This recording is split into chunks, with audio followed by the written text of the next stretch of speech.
Talofa lava, this is Pacific Waves from RNZ Pacific. I'm Susanna Suisuiki. Coming up, Bougainville aims to calm tensions in South. Also, quite often these animals have to interact with visitors, relatives, people who call around to the house. Every dog has its day, well, except for 6 breeds which are banned in the Cook Islands. And the small island developing state is now honoured by inviting all the leaders. The Commonwealth's Baroness stops by in Samoa and Tonga in the lead-up to Chogam. After violence in the south of the autonomous Papua New Guinea region of Bougainville, efforts are being made to ease tensions. Late last month, a man was killed and the Bowen studios of broadcaster New Dawn FM were wrecked when factions within the Me'ika Mui group clashed. The Bougainville Police Commander Francis Tokura spoke to Don Wiseman about the violence and what the police and government are trying to do about it. It's been a long-standing issue between factions of the Mekamui. There's been killings been going on for quite a while now, and most recently, this last week, we were down in Buin with Bougainville Police Minister, several other senior public servants, and one of the constituency members from South Central Bougainville. We're basically there to have a look at how we can address this particular issue and come up with some solutions to actually just put everything to rest, make the factions come to a round table discussing if they can be convinced. The meeting we had was quite good. Actually stemmed off from the shooting of Bougainville and from one of the villages in South Bougainville in Buin by a faction of the Mekamui from up towards Konno constituency. As a result of that, the relatives of that retaliated and initially ransacked the New Dawn FM studio in Buin. And that also prompted us to have a meeting actually in Buka, and then every one of us was sent down to Buin with the the veterans, with the president of the Veterans Association, the police minister, veterans member for Central Bougainville, and a few other prominent Bougainvilleans as well. All right, so you're suggesting that it's all sorted now? Well, so far we've done what we can. The Veterans Association sat together, had their own discussion, came up with resolutions, and the constituency members for the community governments in Lule constituency, Baubage, Makis, they also had their own discussions amongst themselves and came up with resolutions on how this particular issue can be addressed collectively and make these two factions come to some sort of a discussion so they can put down their arms once and for all. Can I ask?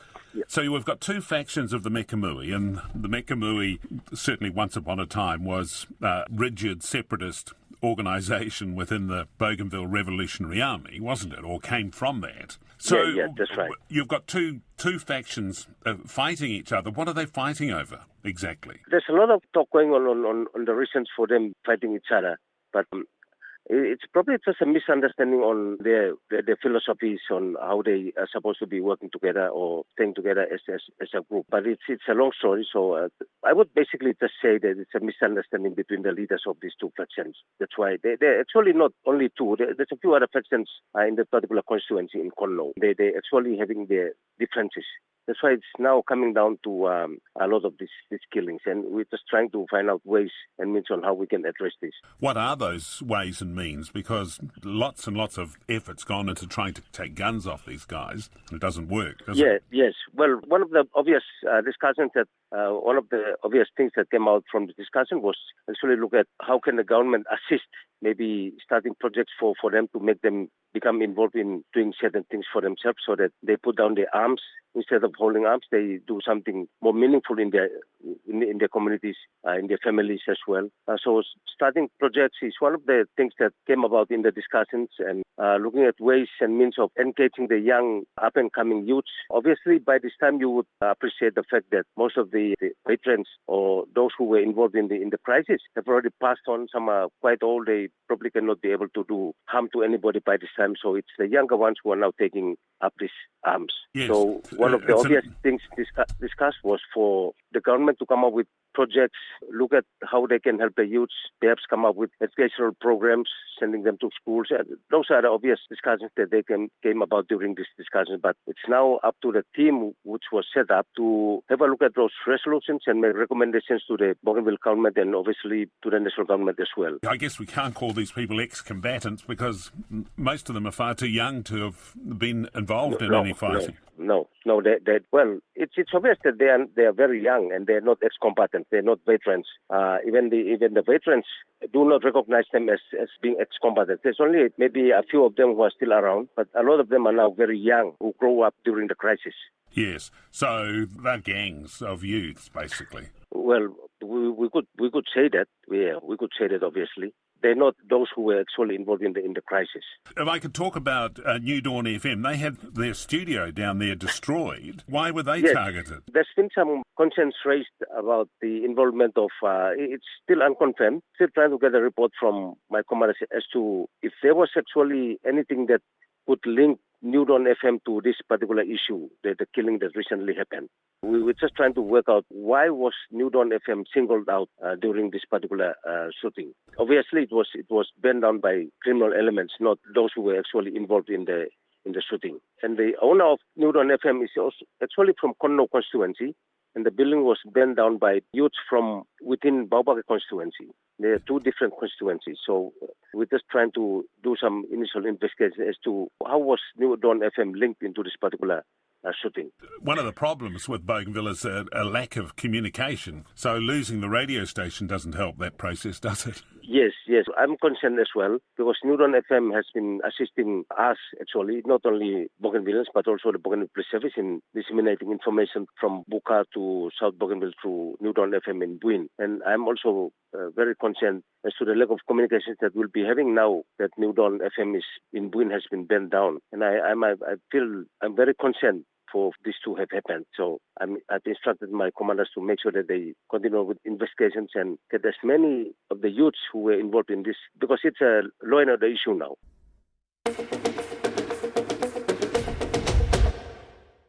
Cook Islands Police have put out a reminder that 6 dog breeds are banned in the country after people have applied to fly them in. American Staffordshire Terrier, Pitbull Terrier, Bulldogs, Doberman and Rottweilers are all not allowed. The reminder from police follows 6 dog attacks in the last month. Police spokesperson Trevor Pitt told Caleb Fotheringham there's been an unusual high number of people trying to get dogs into the Cook Islands. A couple of these applications fell into the categories of prohibited crossbreeds, especially the Staffordshire Terrier.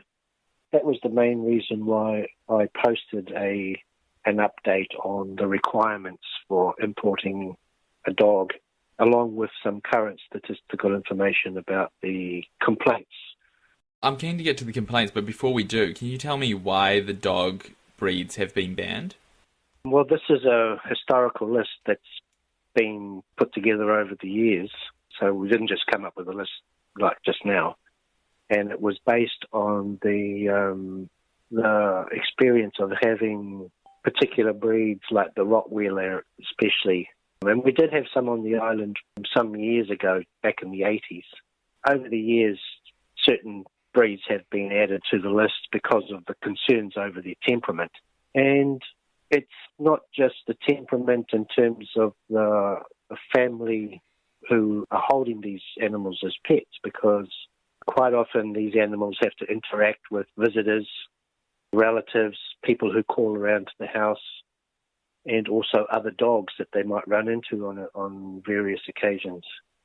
At times, things can get pretty nasty if that sort of instinct and temperament get in the way and takes over, and suddenly there's a violent situation.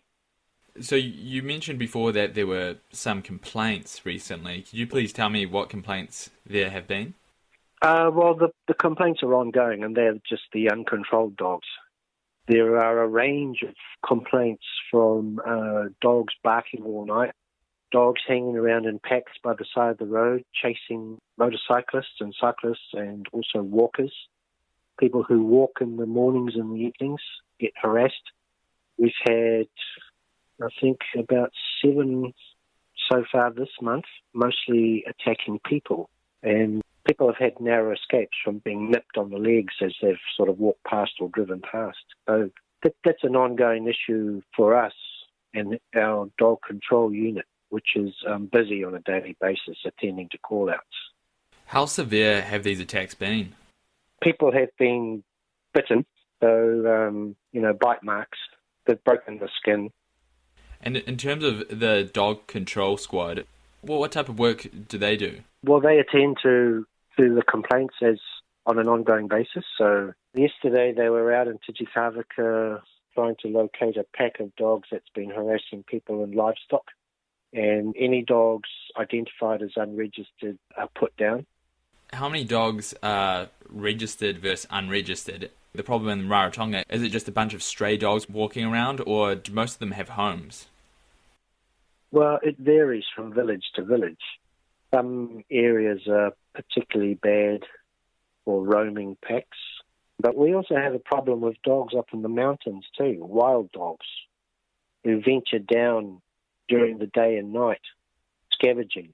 And these dogs also cause a problem amongst the domestic population in terms of attacking pigs and goats, as well as looking for, food scraps. So they're actually quite a danger as well. Commonwealth Secretary-General Patricia Scotland recently visited Samoa and is now in Tonga. Her visit comes as Samoa prepares to host the Commonwealth Heads of Government meeting in October. Whina Whanua spoke with the Baroness. Could you describe your arrival to Samoa? Well, firstly, it was a real delight to arrive in Samoa and to be greeted by the officials at the airport and to be garlanded. It was a special Samoan welcome. And the people of Samoa have a warmth and a generosity and a vibrancy that is so quintessentially the Blue Pacific that it was wonderful to be back in the region once again. How significant is it for a Pacific Island country to host, I believe this is the first time for a Pacific Island country to host the Commonwealth Heads of State meeting? I think it's an incredible thing that a small island developing state in the big Blue Pacific is now honoured by inviting all the leaders, that's 56 leaders representing 2.5 billion people, 60% of whom are under the age of 30, to come to this island. So we can really see, touch, taste not only the beauty of the Pacific, but also the challenges, particularly relating to climate change.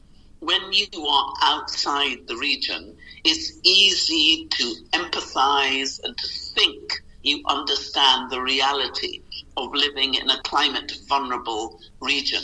But I think it's only when you are here, when you can see with your own eyes, hear with your own ears, and feel with your own heart the beat of this region, the suffering and the joy of this region, that you really understand the urgency and the emergency that we are currently facing on climate. So I think it is critical that the leaders from the 5 corners of the world, from the 5 corners and regions of our Commonwealth, will be here all together in one place in October to debate the issues which are so important to all of us. From what I understand, you'll be in Samoa for about a week. We'll leave on Good Friday to go to Tonga. But having arrived here, we're really doing the preparatory meetings to get ready for the Commonwealth Heads of Government when they come in October of this year. So we'll be looking at the venues, we'll be looking at the subject matter, we'll be planning to make sure that the leaders have the best possible time. And I have to tell you that the Samoa team are fantastic. They have been working with us over Zoom calls on a weekly basis as we prepare the Women's Conference, the Women's Forum, the Young People's Forum, the Business Forum, and the Civil Society Forum, so that we will really have the richness of the Commonwealth here in Samoa. And so we will be visiting all the venues, and we will be planning as to how we can help Samoa create the dream that they have of the best Commonwealth heads of government this region and indeed we have ever seen. And I think they are absolutely committed to doing it, and I think they will deliver it. Last question. Could you give a response to the criticisms by some people in regards to that it's some kind of colonial club? Well, I think the Commonwealth has never been more important than it is today. I think it was back in 1953 that the Queen said that this new Commonwealth, this new alignment of countries, had nothing to do with empire. It was a totally new construct. And you'll remember that the new Commonwealth was created when 8 countries, including countries like India and Pakistan and Sri Lanka, had broken away from the United Kingdom and had gained their independence. But they still wished to stay part of the family. And now we have 37 countries in our Commonwealth who are republics. But we also have a number of monarchies. So you'll know that Malaysia, Eswatini, Brunei and Tonga. But this is a really interesting new dynamic because a number of countries like Rwanda, like Mozambique, countries like Cameroon, because Togo and Gabon, these countries have never had anything to do with empire, but they came to join us. And when I asked them, why do you want so passionately to be part of the Commonwealth, they said it was because of our values. That's Pacific Waves for today. To listen back, head over to rnzi.com/programs. We're also on Spotify, Apple and iHeartRadio. From myself and the RNZ Pacific team, tō whā sui fua.